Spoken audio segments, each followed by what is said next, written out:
It's Bisan from Gaza and I am still alive. আমি Gaza থেকে বিশান বলছি এবং আমি এখনো বেঁচে আছি।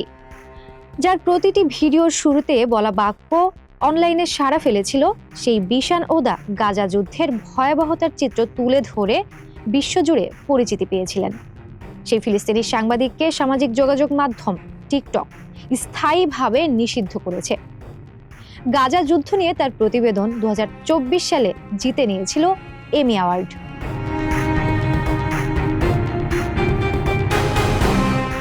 এই সাংবাদিক জানান, 4 বছর ধরে গড়ে তোলা তার টিকটক অ্যাকাউন্ট হঠাৎ করেই মুছে দেওয়া হয়েছে।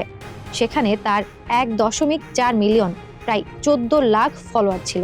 গাজা থেকে আল জাজিরার ডিজিটাল প্ল্যাটফর্মে কাজ করা বিশানের দাবি, এই ব্যানের পেছনে রয়েছে রাজনৈতিক কারণ।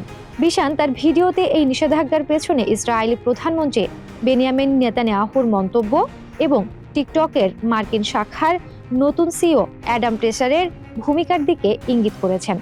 যুদ্ধের ফলাফলের উপর প্রভাব রাখতে এবং বেশ কিছু প্রতিষ্ঠানের মার্কিন প্রেসিডেন্ট ডোনাল্ড ট্রাম্পের সঙ্গে সংশ্লিষ্টতার কারণে এমনটা করেছে।